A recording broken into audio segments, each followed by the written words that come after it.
Hey everybody, welcome back. If you didn't get a chance to watch last week's video, we did a Facebook Live about this topic. Feel the fear and ask for what you want anyway. And we talked about how do you get the confidence to ask for what you want? How do you celebrate the yeses and get over the no's so you can bounce back and be resilient, move on, and ask again? Now, the next question that always comes up is how do I even know what it's possible to ask for? So I know all the typical things I can ask for. If I'm negotiating a promotion or a raise, I can ask for flexible time off or additional vacation days. I can ask to work from home. Those are kind of the standard things on a list of what you might ask for.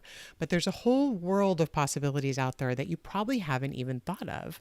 So, how do we even know what's possible? I'm going to recommend this book. It's called Ask, and it's by Linda Babcock and Sarah Leshevre. I probably just mispronounced her name, but anyway, it's called Ask for It, How Women Can Use the Power of Negotiation to Get What They Really Want.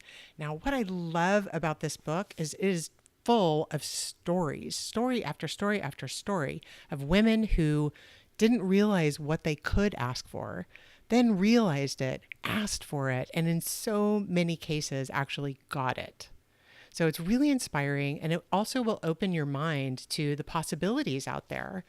Right on page 3, as soon as you get into the book, she tells this really interesting story about when she was working for the Carnegie Mellon University, where she's a teacher, and she was the director of a PhD program.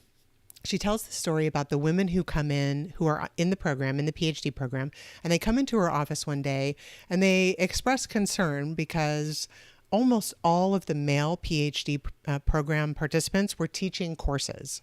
And they wanted to know, why are all the men teaching courses and the women aren't? So Linda Babcock, who is very curious about this herself, wonders, is there some kind of gender discrimination going on here? And sets out to find out what the situation is. What she found is that all of the men who had courses that they were teaching had asked, and the women simply hadn't asked. It was incredibly eye-opening to her and inspired her. One of the many stories that she tells in this book that inspired her to write it all down. And I would highly recommend it. So today we're going to start exploring this topic. And then in Friday, in our Facebook Live meeting, we're going to talk about this topic. How do you know what's possible? How do you plan for what's possible? How do you brainstorm all the potential options out there so that you can expand the pie of your own possibilities? So I hope you'll join me on Friday for our Facebook Live. It'll be our second one, and I will see you there.